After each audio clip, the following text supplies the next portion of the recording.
Hola chicos, siguiendo con el estudio de los sistemas de lazo abierto, ahora vamos a hablar un poco de los sistemas de orden superior.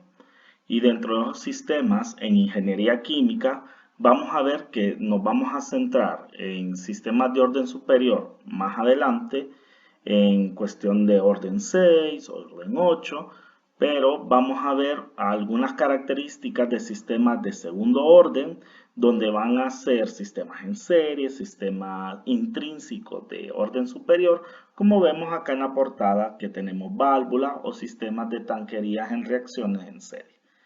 Entonces, vamos a hablar que un sistema superior puede venir delimitado de un sistema en serie, ya que lo hemos visto en la clase anterior, donde nosotros conectamos unidades de procesos o sistemas en serie y van saliendo funciones del dominio de Laplace en una función de transferencia con S cuadrados.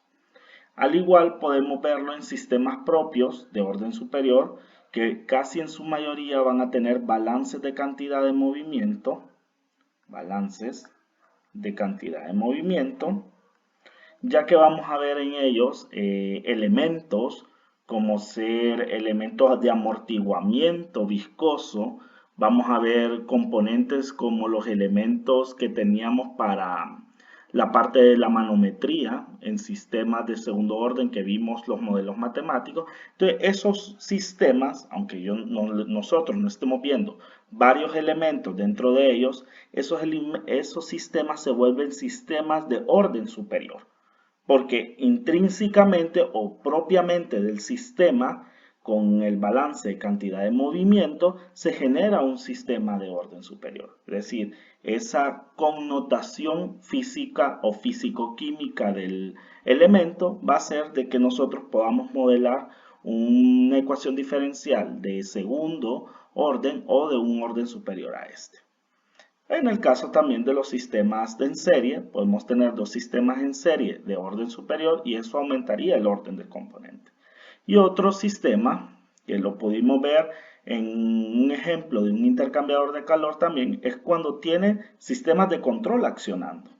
Ya que nosotros, si generamos medida de algo y concluimos que ese algo necesita para manipular su variable otros elementos o otros balances que generen sistemas en serie o generen sistemas que tengan lazo cerrado, vamos a decir que es el tema que vamos a ver en la siguiente fase, eso va a ir generando más elementos al componente del sistema, haciendo que el orden de la función de transferencia también aumente.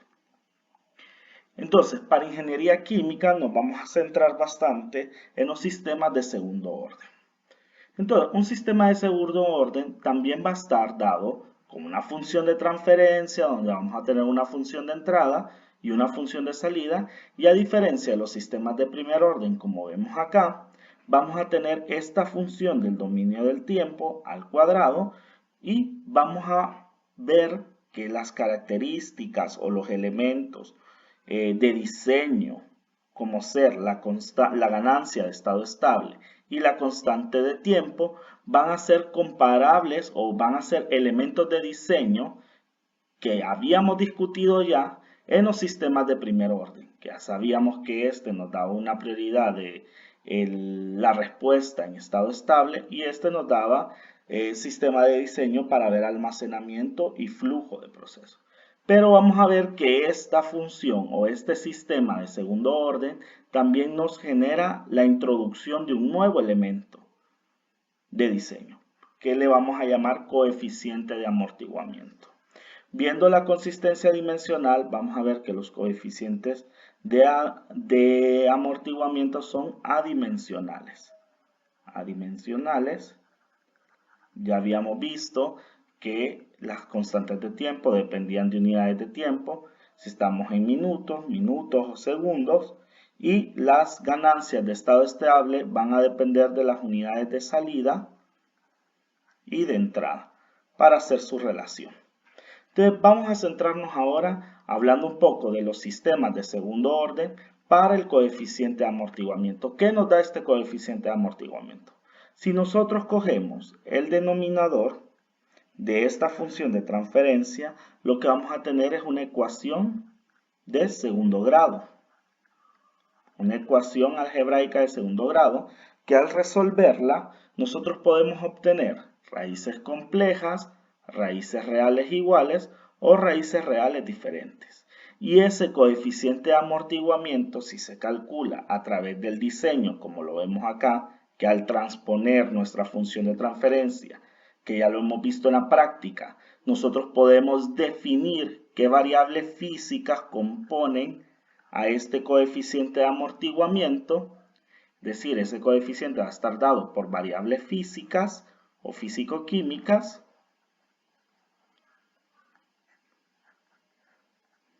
Entonces vamos a determinar la magnitud de ese coeficiente, que puede ser menor que 1, igual que 1 o mayor que 1, dándole así una respuesta numérica donde vamos a tener, si ese coeficiente es menor que 1, nosotros al resolver esta ecuación del denominador, solo lo que esté en el denominador, vamos a tener raíces complejas y esas raíces complejas nos van a dar una idea de la respuesta a través del tiempo del desarrollo del sistema. Es decir, vamos a ver sistemas subamortiguados cuando el coeficiente de amortiguamiento es menor que 1, teniendo raíces complejas. Vamos a tener un sistema críticamente amortiguado cuando las raíces reales sean iguales, es decir, el coeficiente de amortiguamiento sea igual a 1. Y cuando sea mayor que 1, vamos a ver raíces reales diferentes, pero con un sistema sobreamortiguado. Dependiendo de la entrada de esta función de transferencia, es decir, que puede ser una entrada escalón unitario, una entrada escalón, o una entrada de respuesta de delta de Dirac, nosotros vamos a ver que aunque las respuestas a través del tiempo, miremos esta respuesta de un sistema con una entrada de escalón unitario, ellas se saturan o amortiguan a una señal de ese escalón, mientras que las de delta de Dirac también tienen ese amortiguamiento, pero a lo inverso. Miren, tenemos como que este de subida y este de bajada, pero las respuestas a través del tiempo siempre van a ser subamortiguadas, que vamos a ver una respuesta oscilatoria. Miren, acá estamos viendo oscilaciones, igual para una entrada de delta de Dirac tenemos oscilaciones.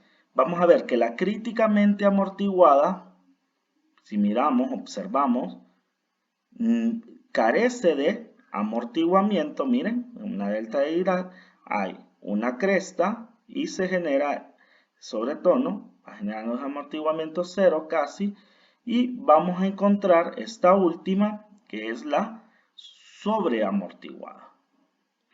¿Cuáles van a ser las diferencias de estos? Vamos a ver que nosotros en un sistema de segundo orden idealmente necesitaríamos que este coeficiente de amortiguamiento fuera críticamente amortiguado. ¿Por qué?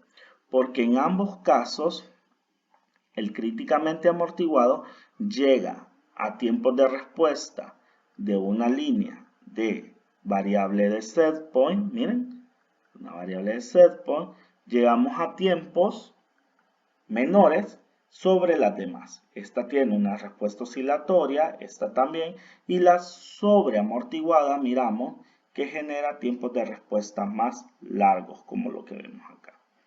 Entonces, analizando siempre el coeficiente de amortiguamiento para estas entradas de impulso de delta de Dirac o entradas de escalón unitario, vamos a ver, si miramos, miren, acá tenemos un coeficiente de amortiguamiento 1, mayores que 1, miramos las mismas tendencias que acabo de explicar.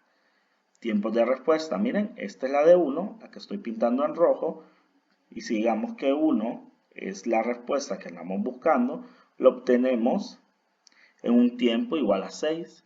Pero si miramos con un coeficiente de amortiguamiento de 0.4, vamos a ver que ese 1 se logra casi en 10.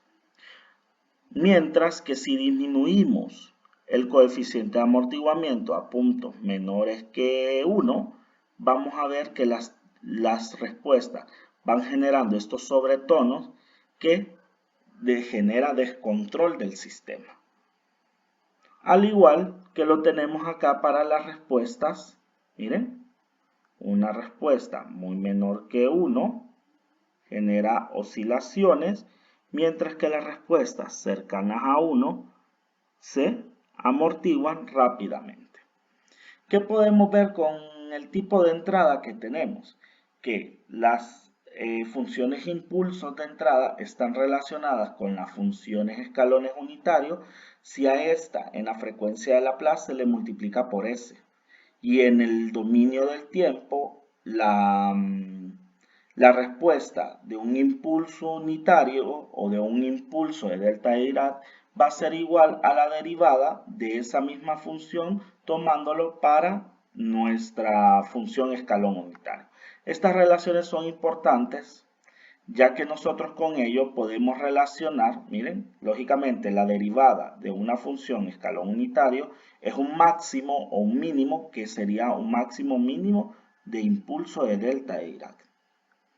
Lo que podemos ver es la relación que tenemos cuando la medida física, yo puedo decir, abro una válvula, una apertura de válvula, totalmente se puede modelar como una función escalón unitario. Tenemos la respuesta en el tiempo, ya esto lo había explicado, escalón unitario, pero en un punto del tiempo vamos a tener que hubo un impulso, miren, este impulso lo que hace es generar un máximo, y si estamos trabajando en la misma magnitud de la función escalón, la derivada de esa nos va a dar esa función impulso que sería el máximo que estamos obteniendo.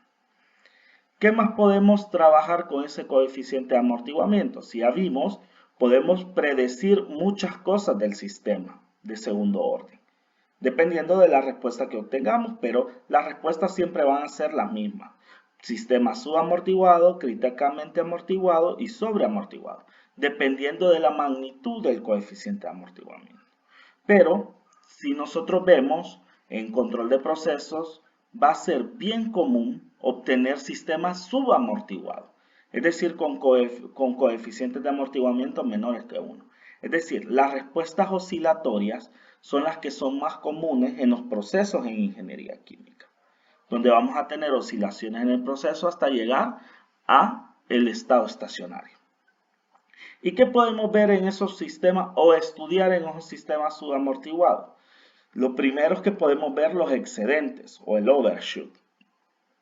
El excedente, si miramos la gráfica, es la medida prácticamente, tenemos la medida de B, que es la medida desde 0 hasta el valor de la variable de set point o la variable deseada, y tenemos por encima de ello una medida del máximo sobretono o de la máxima cresta que obtenemos de la oscilación de ese sistema. Entonces, la medida de esa cresta entre el valor de estado estacionario o de set point que andamos buscando nos da una medida del excedente, es decir, la fracción que está excedente en el sistema que se ha salido de control en cuestiones máximas. ¿Para qué nos sirve analizar un excedente? Un excedente nos puede servir para delimitar un máximo de fuera de control dentro de nuestros procesos. Es decir, yo estoy diseñando un sistema de control para analizar temperatura, y si yo veo que el excedente es el 33%, no voy a buscar un elemento de medición que me mida abajo de ese 33% de excedente, y también tengo que dejar un sobredimensionamiento sobre ese elemento de medición. Ahora, vamos a ver que el coeficiente de amortiguamiento para calcular ese overshoot o ese excedente también se puede relacionar con el mismo coeficiente teniendo la ecuación exponencial a la menos pi, coeficiente de amortiguamiento, entre la raíz de 1 menos coeficiente de amortiguamiento al cuadrado.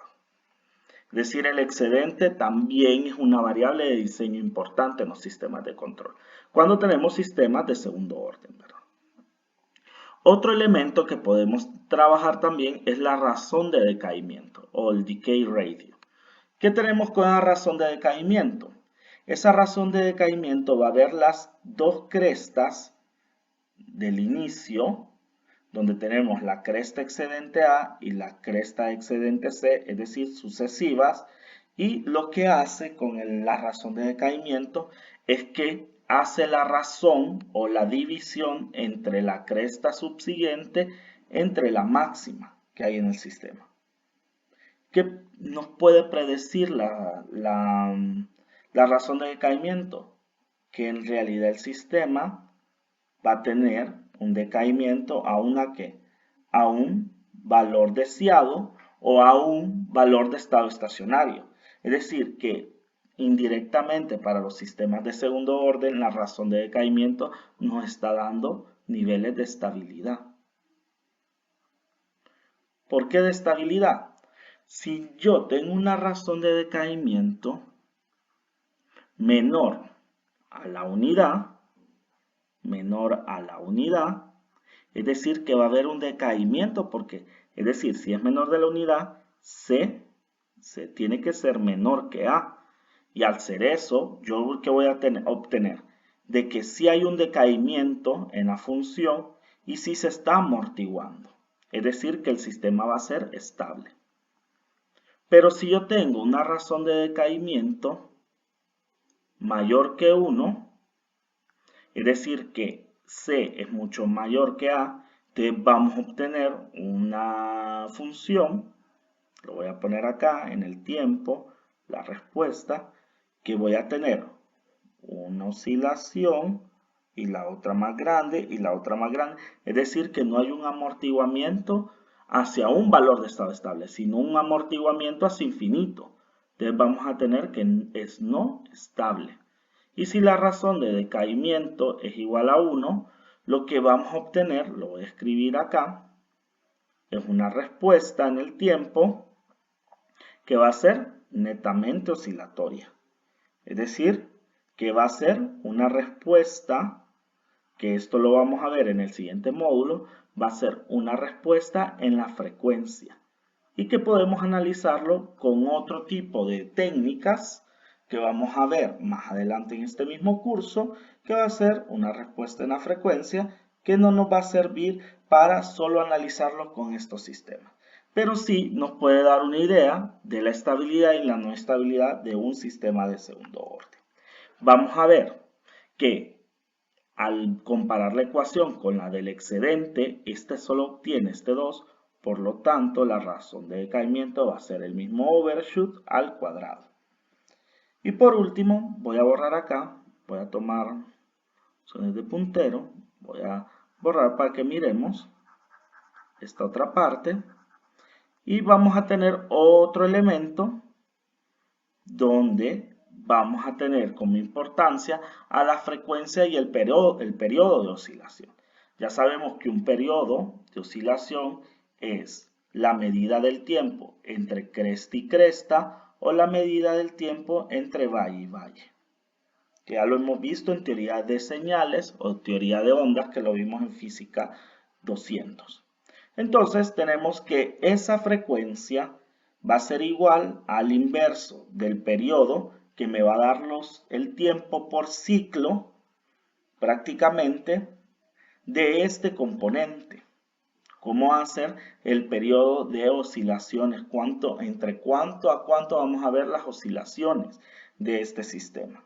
Y que están relacionadas, como vemos acá también, con el coeficiente de amortiguamiento y la constante de tiempo.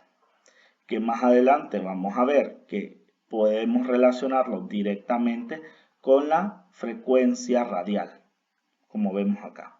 Que la frecuencia radial prácticamente es la raíz de 1 menos coeficiente de amortiguamiento al cuadrado entre constante de tiempo. Y dos conceptos importantes que hemos estado hablando de ellos. El primero es el tiempo de respuesta, que vamos a ver que el tiempo de respuesta va a ser en un sistema subamortiguado cuando la señal varíe más o menos 5% del valor de set point o el valor deseado.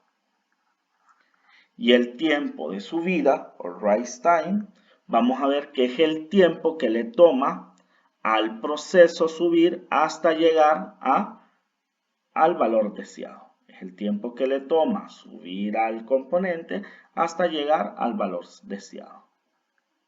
Por primera vez, miren, llegar al valor deseado.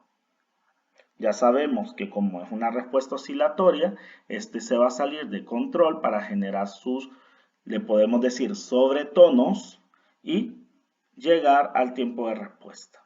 ¿Qué tenemos ahí?